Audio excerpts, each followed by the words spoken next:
The Puppeteer, The Seal of Solomon, Book 1, by Shannon Reber. Narrated by Benjamin Fife.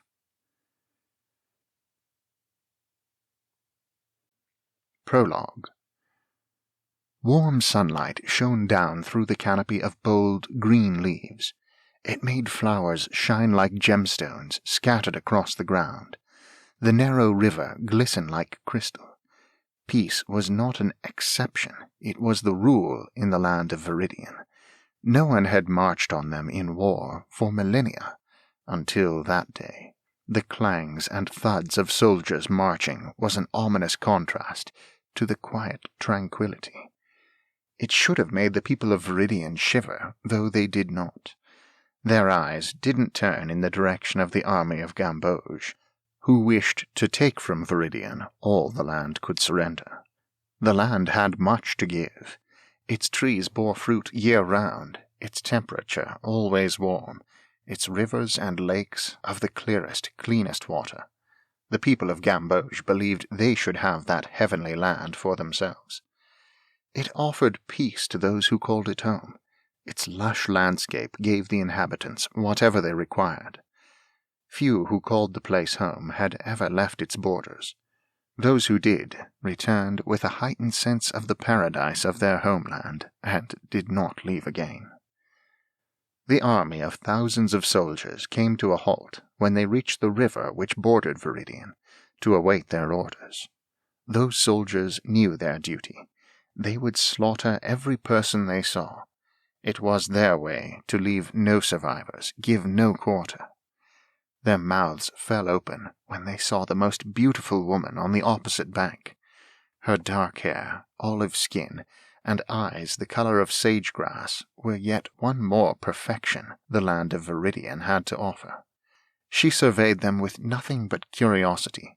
She did not appear frightened in the least. She held her hands out before her in a gesture of warning. "This land is fortified against all who wish to kill our people. If you continue, you will die," the woman said, her voice clear. It carried to every man. Those men stared at her for a long moment, before one of them let out a loud bark of laughter, and the rest of them joined in. They roared with hilarity at the notion that peaceful land had any defense which could stand against them. The general of the army raised his sword to point it at the woman. He continued to laugh at the idea of such a woman telling him of the fortifications of this peaceful land. He had been told the land of Viridian had no army. He knew his victory would be an uncomplicated one. He smiled at the woman, then ordered his men to attack. The moment that order had been given, and each man made his decision to obey, a fire rose up from the ground. It was like nothing the men of Gamboge had ever seen. The land was surrounded by a wall of white-hot fire. The archers who had let off the first volley of shots watched their arrows turn to ash. The men faltered, terror written clearly on their faces, but not one of them backed down. They ran forward, ready to have the victory they had been told would be easy for them. When they chose to continue on, the fire shot out in a wave that burned those men to cinders. And suddenly the land of Viridian was brought back to its peaceful existence. Birds sang, leaves waved, water trickled, paradise had been maintained. The only sign all was not as it had been before was the woman who stood on the river's far bank. Tears streamed down her cheeks while she stared at those piles of ash. She had no idea why they had not listened to her, or to the well-known history of the land of Viridian. The woman wiped her tears away. A certainty grew inside her. "Catriona, my dear sister, it is time for you to tell your daughter that she is the other of the Fire Wielders of this kingdom. If I am killed, she will be the only protection left to Viridian. She must be prepared. I believe a war is brewing." Her connection to her sister made such messages easy for them to share. She turned her eyes around the land, beyond the barrier formed by the Fire Wielders. She wondered how the attack would come. Without the Fire Wielders, the land of Viridian and the secrets it held would be destroyed. This must not be. She and her niece must continue on. The lives of all the people must be protected.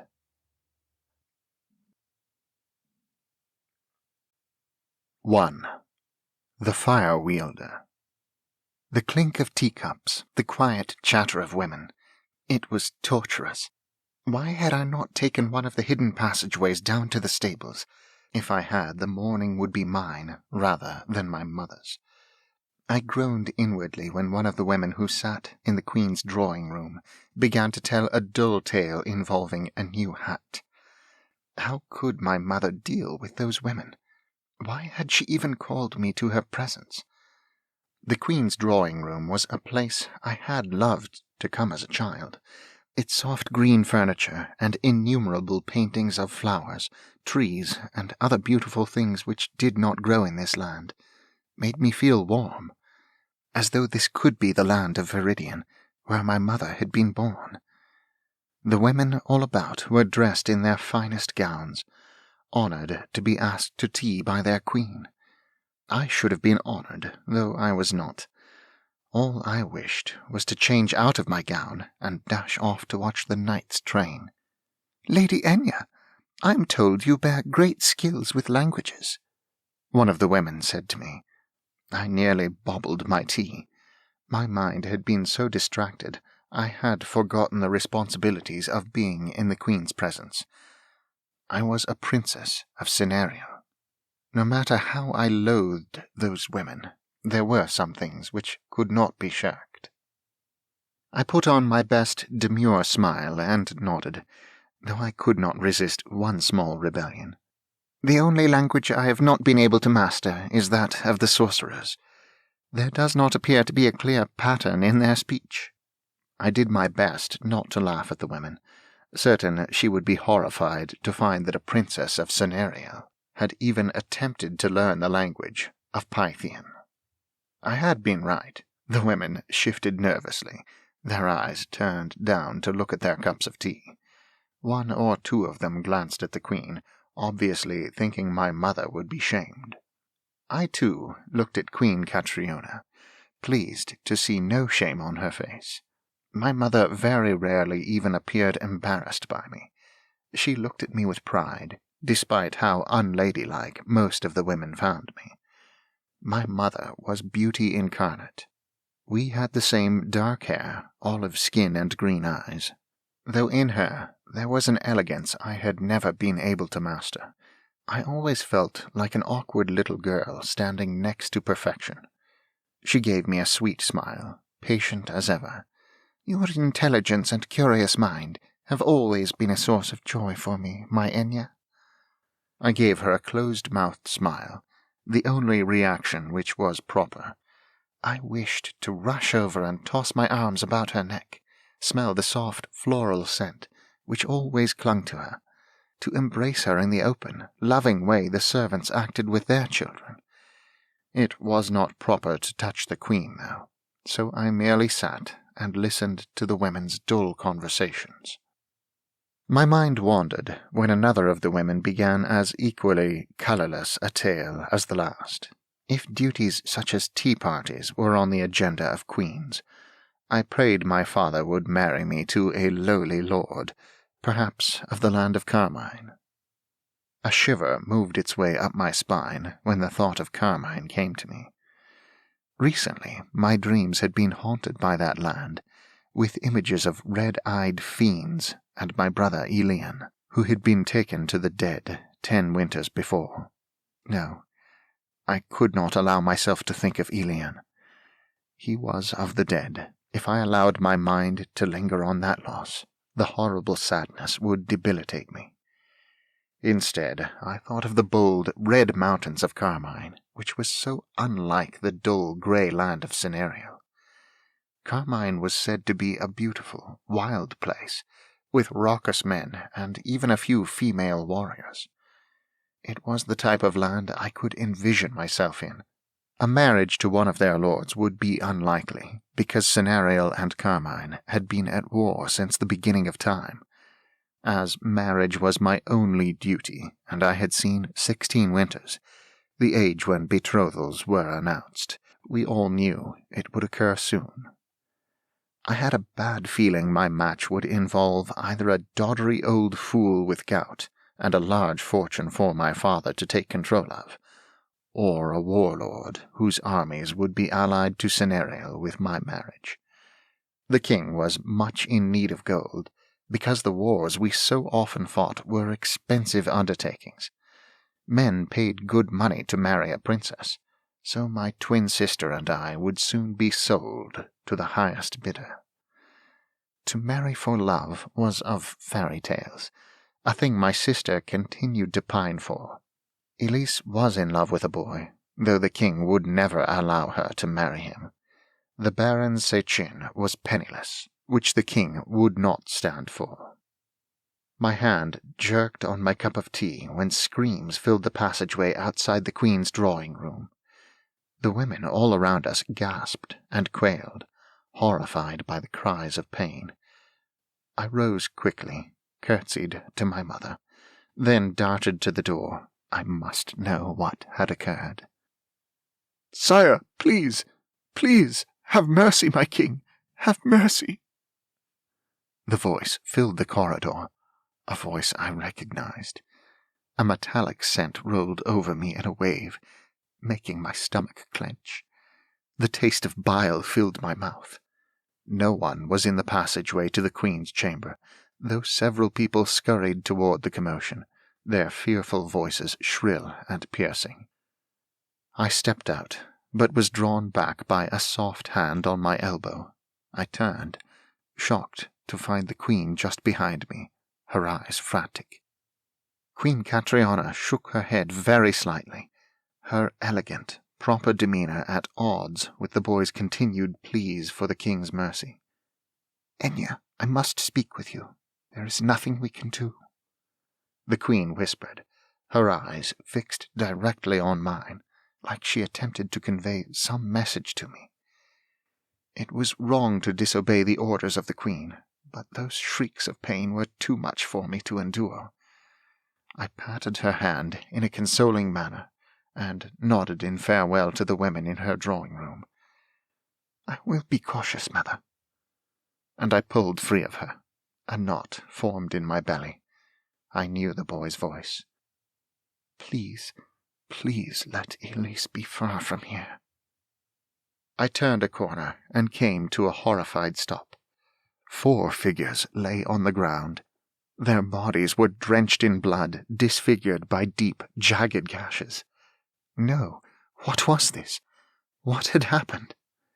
People stood about, rage in their eyes. Those 4 were young women, though they were not recognizable because of the damage done to them. The Baron Sechin stood, covered in blood, his arms bound by the king's guards. "Your Majesty, I did not do this. Please believe me, sire, I am innocent." The king stooped down next to one of the girls and picked up a blade whose handle bore the young baron's seal. "Allow me to guess, boy. Was your blade stolen? Were you simply passing by this corridor on your way to your own chamber?" he asked in a cold, mocking tone which made a chill creep up my spine.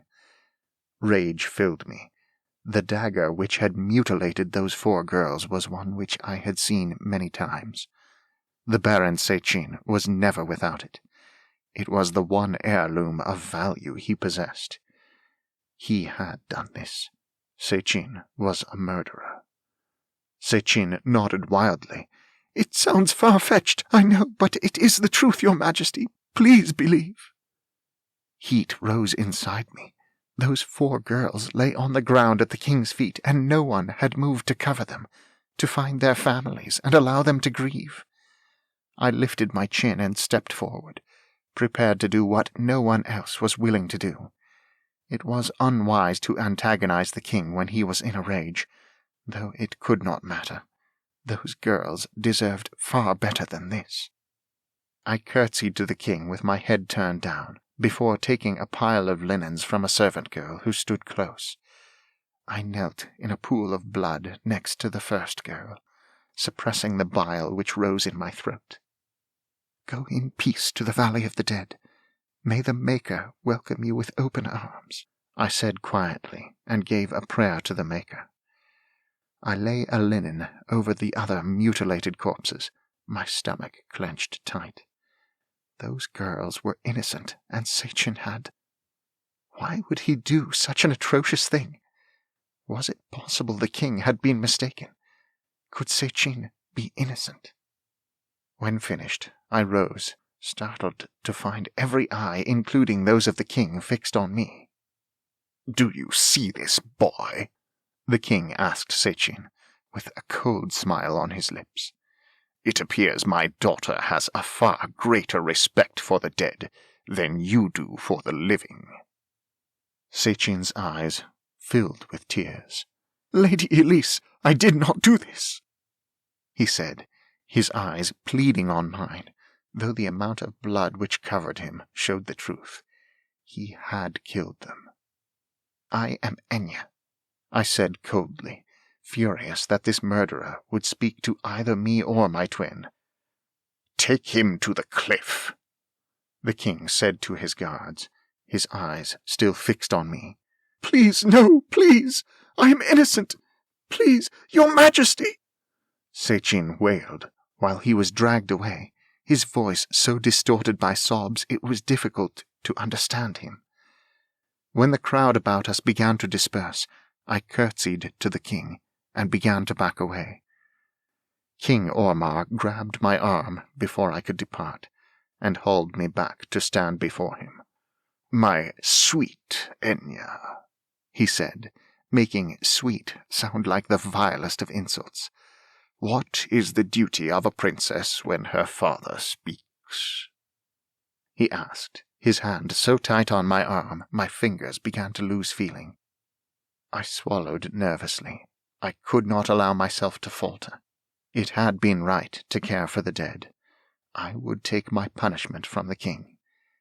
"The duty of a princess is to stand straight-backed and proud, to show all about us that the king is their sovereign." King Ormarr nodded. "And did you do this, Enya?" "I did not." He bared his teeth and turned me so my back was to him, then struck my backside so hard I would have fallen to the ground if he had not still held my arm. He turned me back, a wicked sneer on his face. "At some point you will learn that your place, your only place in this kingdom, is in the bed of the man I marry you to. You have no other value." Something flickered in his eyes, like there was something inside the king, something evil. Rage at his words filled me. It was true, but to hear it from the mouth of my father was more painful than my throbbing backside. Even more horrible was that we still stood before those poor, dead girls, like they were nothing more important than the walls about us. "Yes, my king," I said, my eyes fixed on his while that same heat rose up again. It was strange, like I was suddenly feverish, though it did not leave me with a feeling of sickness. The heat was a comfort, like a warm embrace from a beloved friend. I was not alone. That heat held me fast, like fire had come to life in my very blood. The king turned me again and delivered several hard blows to my posterior, before finally, when my legs felt as though they may well give out, he released me. I faced him and curtsied again. "I thank you, my king. I pray I never anger you again." Though I always did. The king grimaced, then motioned one of his slaves to the poor, dead figures at our feet. "Get these things out of the passageway and clean up this mess," he snapped, before he looked at me again. "And you, get out of my sight. You will remain in your chamber until I call for you. You will learn your place." He turned to walk with more of his guards out to the cliff of the dead. I gulped. It was horrible to imagine what would be done to Sechin in the next few hours. He would suffer the kinds of torture he had inflicted on those 4 girls. He would be sent to the dead only after the king tired of torturing him. It was a barbaric custom, though since the king so enjoyed it, he continued to do his own executions. I was certain there was something very wrong with such a practice. There was something very wrong with my father. I grimaced and turned to go back to my bedchamber.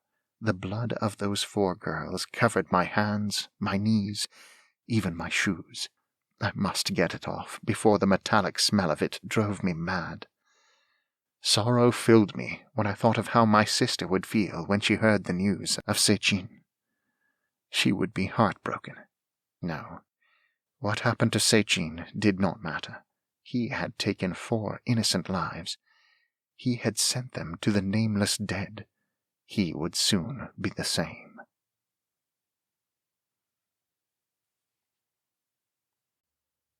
II.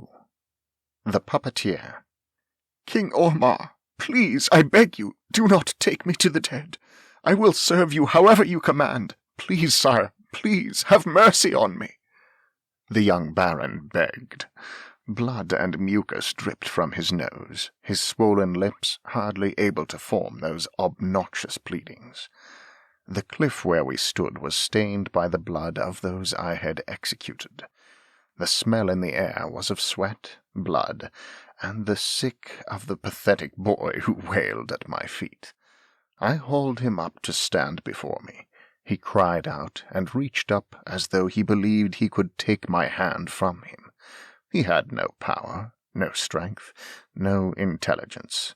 He was worthless. The cold wind howled from the valley of the dead below us. It was a sound I loved more than any other in the grey of the land of Cenarial. My hand was wrapped about the hilt of the sword in my belt, which had been mine these last 10 winters. All who challenged me fell under my blade. They were taken screaming down into the valley below. You wish me to command you, boy. I released him. I command you to throw yourself off the cliff and stop your incessant mewling. I used the tip of my sword to push the boy toward the edge. Sire, please, I will never speak of it, never.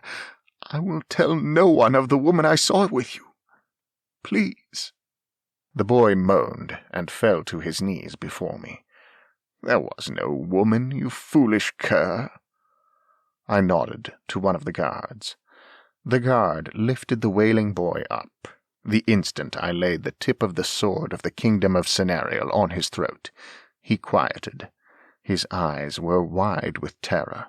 His breaths came in quick gasps. Even the smell of his sweat and sickness filled me with satisfaction. I dug the sword into his craven throat. Tell me, boy, what do you believe you saw? I saw nothing. Please, sire, please, have mercy. I saw nothing. His eyes darted about like he believed someone would rescue him from his fate. I nodded. That is right, boy. You saw nothing. I motioned back toward Castle Blackstone, which had been under my control for 10 winters. You will not die this day. I sheathed the sword. Sire, thank you, your majesty, you are just and merciful, and I will— Silence! I motioned to one of my guards. Take this half-wit to the dungeons and whip him. He will be flogged each day he survives, but first he will leave his tongue with me. I nodded when my guards took the boy to his knees to follow my command. If the milk-livered whelp had kept his mouth closed, he would now be of the dead, and would hardly have suffered at all. This was his doing, not mine. I was not to blame for his cowardice. I smiled when the boy's scream of pain filled the air. The secret of my woman's identity would be kept until the time was right. The boy would certainly never speak of it, nor of anything, ever again. It annoyed me to be forced to hide the truth, though there was no choice in the moment. The guard offered the boy's bloodied tongue to me. The curse laid on the guards forced them to do precisely what I had said, no matter what. I could order them to whip themselves until they died, or to throw themselves over the cliff. They would obey without question. I took the boy's tongue in my hand and threw it over the cliff. I did not look at the boy or my guards. My mind was fixed on the plans I had laid out for the kingdom of Scenarial. I waved the guards off to take the bleeding boy to the dungeons, my eyes still fixed on the Valley of the Dead. The hair rose up on the nape of my neck when I recalled what had been seen in that valley. No, I would not remember. It was nothing to me. I was king of this vile land. I would soon be king of all the lands. Footsteps approached, though I did not turn. There was no need. If it was important enough, I would be told. "Your Majesty, I come with a message from King Carvel of Erelide." I turned to find a young man who wore a cloak with the yellow and gold crest of the land of Erelide. His eyes turned down in deference when he bowed. I took the parchment and broke the seal, scanning through the message. A wide smile came to my lips. "Guards, summon Lady Enya to my presence chamber." I turned to the messenger. "You will have food and drink, as well as a bed for the night. The peace this union will bring is one I greatly look forward to." I held back my laughter with difficulty. "Yes, King Ormarr, I thank you for your hospitality," the messenger said with yet another bow. I waved the man off, a pleased smile on my face, while he mounted his horse and moved back in the direction of Blackstone. My smile faded when I walked to my horse. My slave knelt on the ground, and I stepped up onto his back to mount the horse. My eyes turned in the direction of my castle. It was a vast fortress which had never fallen in battle. Its obsidian walls were easy to see, even in the cloudy darkness of this grey land. It was mine. No one would take it from me.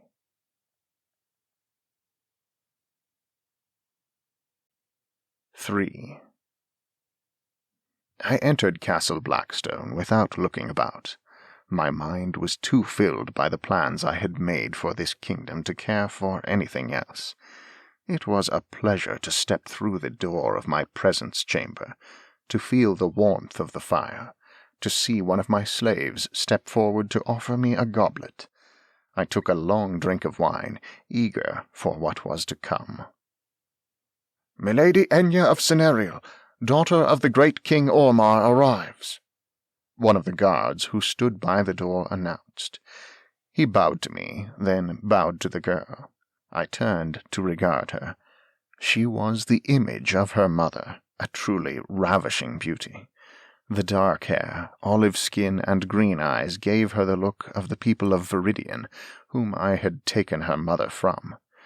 In this girl, though, there was no subservience, but a defiance I had attempted to beat from her on many occasions.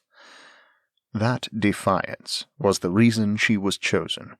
She would learn her place. She would go to the dead like all who defied me. "My king," Enya said with a low curtsy. Her eyes turned down, awaiting my leave to enter. Since the girl would be gone within the week, I found the idea of playing with the child to be a glorious one. "Enter, my dear, sweet daughter."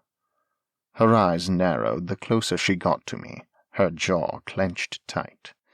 I reached out to touch the girl's cheek when she stopped before me. "You have grown into a beautiful creature." I kept my hand on her cheek while her shoulders went stiff and her hands clenched into tight fists. You have a woman's body, despite your mere 16 winters. This will give great pleasure to your husband." I slid my hand down to rest on the side of her neck and turned my eyes down to regard her body. Her skin quivered under my hand. The girl had enough sense not to pull away from me. No matter her rash nature, she knew her place. She would be flogged if she displeased me, like I had done countless times before. She turned her dusty green eyes up to meet mine full on for the first time, hatred for me written on her lovely young face. "You have found a husband for me already, my king?" she asked, without the slightest quaver in her voice. "King Carvel of Erilide has made an offer for you." I took my hand from her neck and moved to sit in a chair before my fire. I left the girl standing where she had been and allowed the truth to seep in. "The King of Erilide wishes to marry me, my king?" she asked in a hollow voice. "Oh, no, my sweet girl." I motioned her to come, then motioned her to stand before my fire to give me a good view of what was being sold to King Carvel. "You will marry his son, the High Prince Gerard of Erilide," I said, my eyes fixed on the girl. Would she shriek or cry, or even more foolishly refuse? Enya did none of these. She stood quietly for a moment, then turned her eyes again to meet mine. "The last I had heard, Prince Gerard was married to someone else." Those eyes proclaimed the girl understood precisely what I had done, and loathed me for it. "Ah, Gerard's third wife has met with an untimely end. Such a shame. She was a lovely child. Prince Gerard does love his wives to be young, does he not?" I finished my goblet of wine, then reached out to take some of the food the slave brought to me on a tray. "King Carvel has told me his son prefers to be the only man his wives have lain with." I took a bite of cheese. "You are untouched, are you not, my sweet Enya?" The girl looked to contemplate running me through with the cheese knife before me, yet she did not look away. "I am, my king," she said quietly. Her cheeks flushed a bright red, her jaw clenched tight. "My king, may I ask the reason for this union?" "The reason? Is not obeying your father reason enough, sweet Enya?" I chewed again very slowly. "Cenariel and Erilide have been at war for so long. King Carvel and I thought it a good way to come to peace. They have heard of the beauty of my daughter. Prince Gerard does love pretty young things. And when he kills you, I will have a cast-iron claim to the throne of Erilide as the grieving father of a murdered child." This, with the gold and gems Carvel offered, made the girl's betrothal of the utmost importance. Enya stood still. Her hatred of me pulsed from her like blood from a freshly cut throat, and a change filled the air. Because my eyes were fixed on the girl, I felt certain the change had come from her. A power had come to life inside her. It was a strong one, far stronger than I had ever felt from another. My subjects were not permitted to bear supernatural abilities. Much of the blood on the cliff of the dead was of those who bore magic. This girl's gift made those I had already disposed of seem like they had been nothing. This could not be allowed to stand. The girl must die. I rose from my chair and shoved the slave out of my path. I would know the truth. No one would have the ability to overthrow me. I could not pinpoint what the power was. There was no change in Enya's appearance, nor in her bearing. Had her anger caused it to waken? More must be known before this young siren was sent to the dead, like I had killed her brother Elian 10 winters before this. I reached out again to lay my hand on her cheek, using the contact of my skin on hers to force a connection with the girl's mind.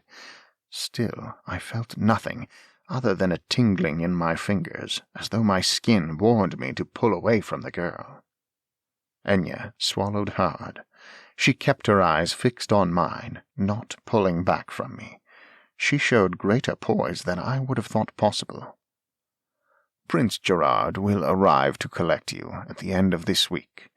You will do what is necessary for the good of your people, won't you, my sweet Enya?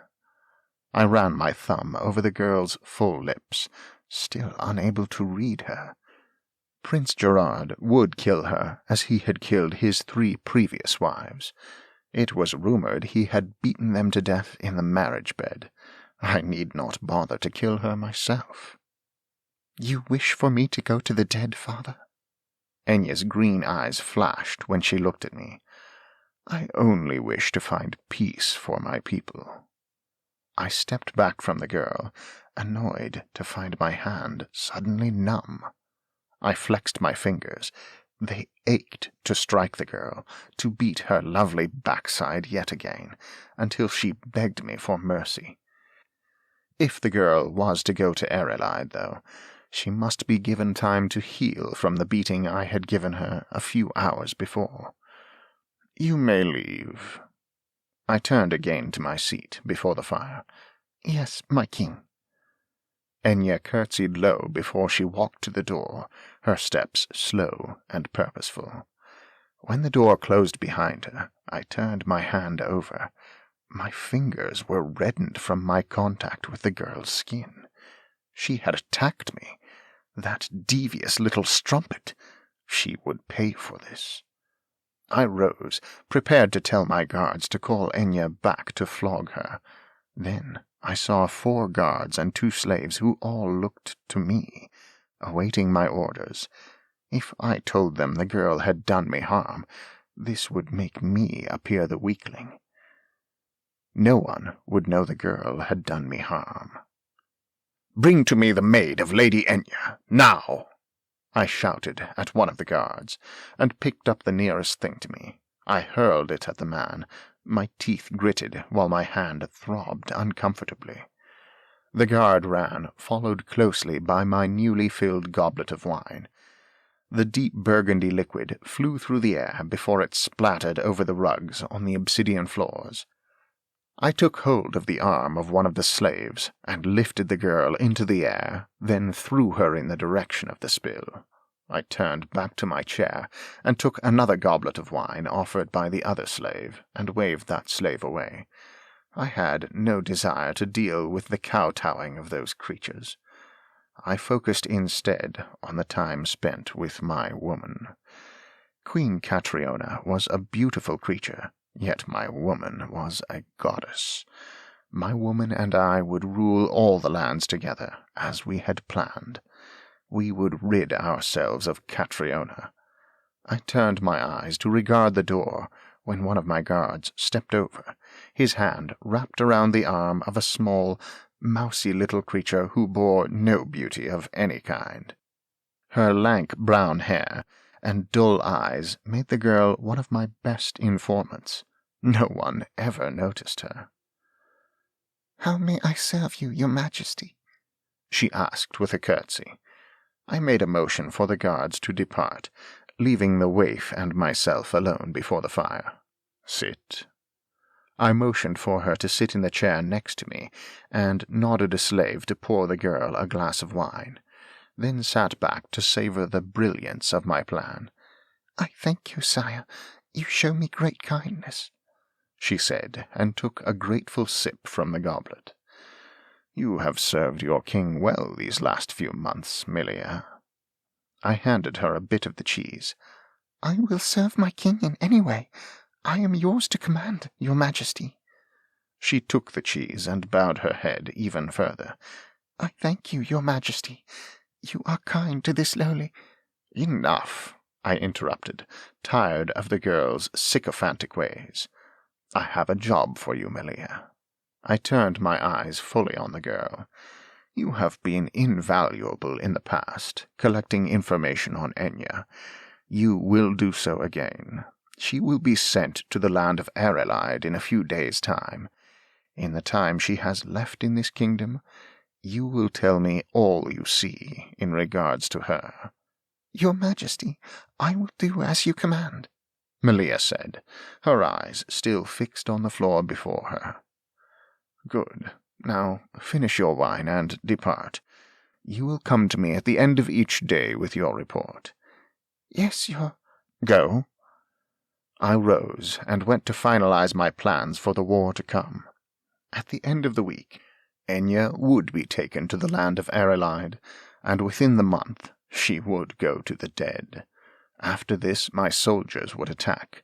I would take the throne of Arelide in my true form, with my woman by my side. We would rule the 9 lands beyond the gate before we turned our power to the realm of men. All would live in fear of us.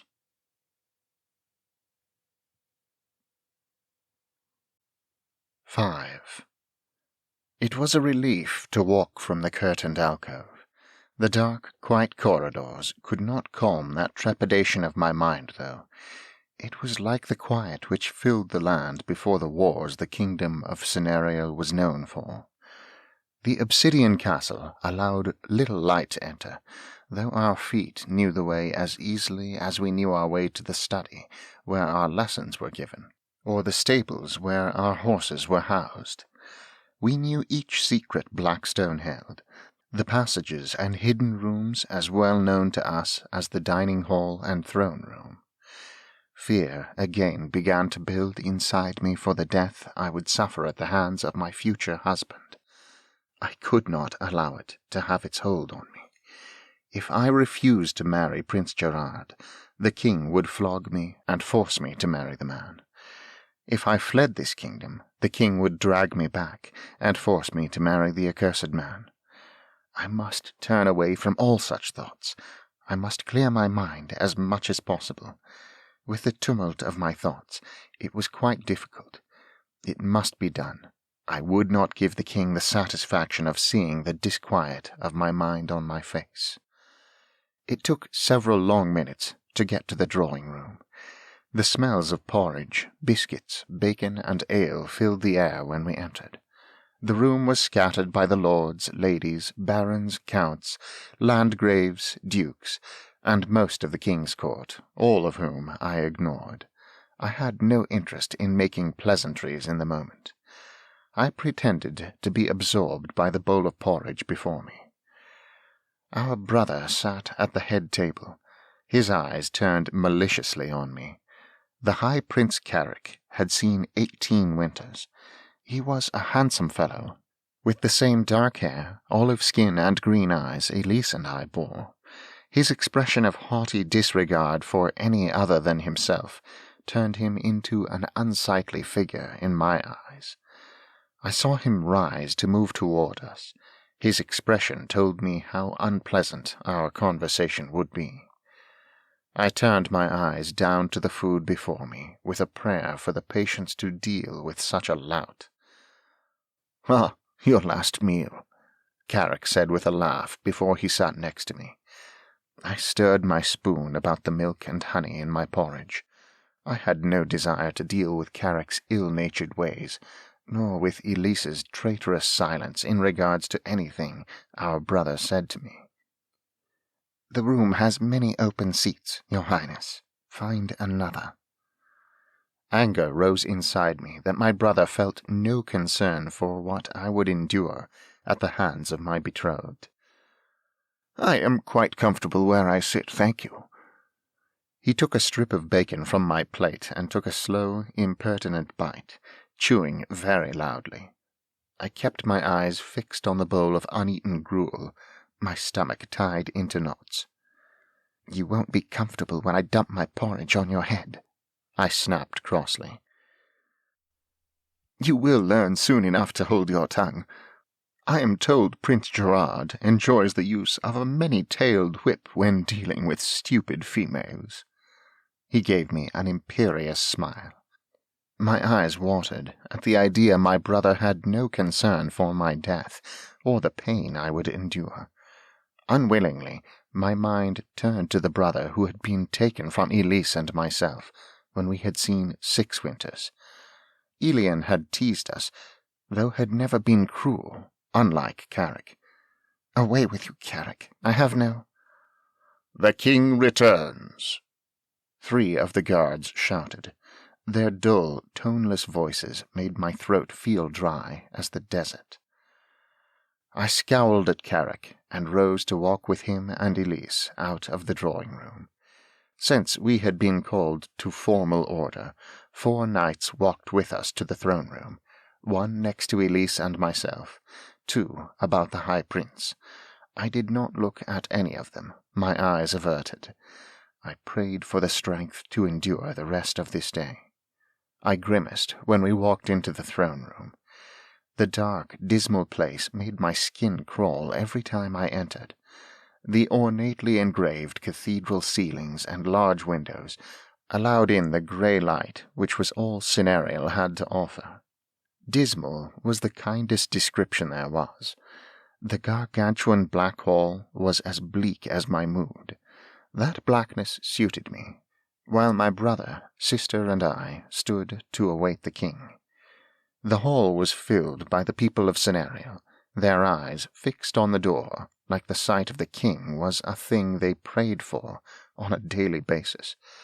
I wished to flee the sight of the cruel man who was my father. The trumpet song of the minstrels began to fill the air when King Ormarr was spotted. Everyone shifted in anticipation of the sight of him. The sound of armor clinking filled the air, but the clips of the king's boots on the obsidian floors was a strangely distinctive sound. It was like the king's boots, maybe made from stone from the cliff of the dead. A brigade of men entered the throne-room, their heads shaved, branded at the brow with the symbol of a shield. It was a sign to all who saw them that they were the guards of the king. They knelt down, their hands and brows on the floor before them, when King Ormarr stepped into the throne-room.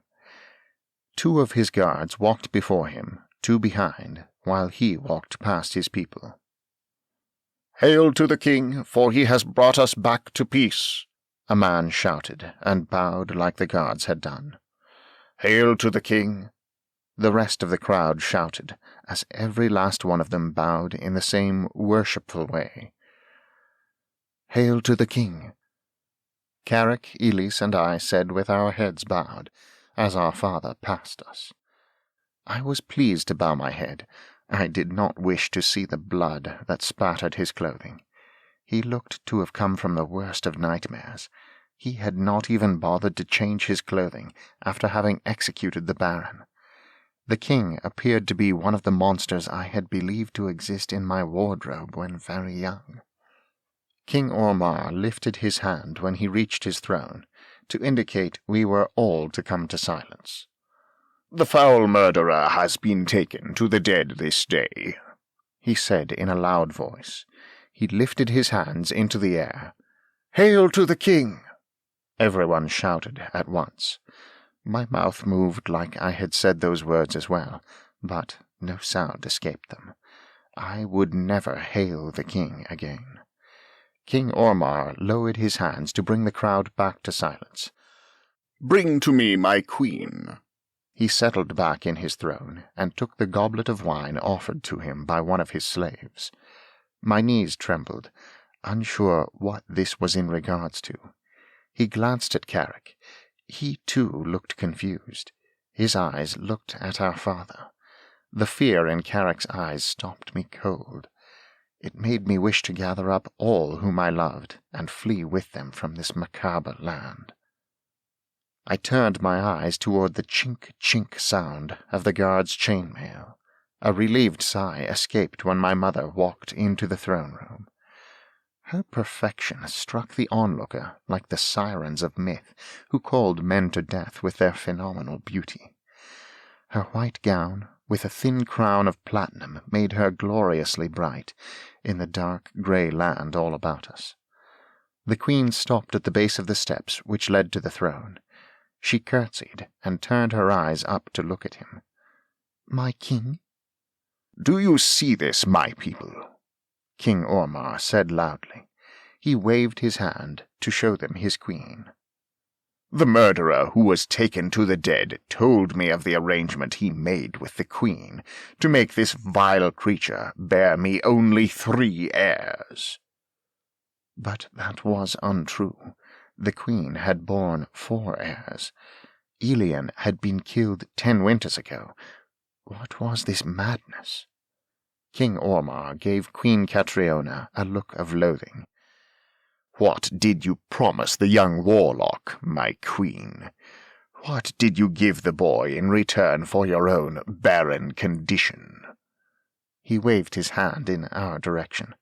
"How am I to know the disgusting wretches you have given to me will not use such sorcery on my people?" Queen Catriona did not speak, her eyes fixed on nothing. "You will not be permitted to walk amongst my people any longer. You will be sent to the dungeons for the crime of treason in consorting with a murdering warlock."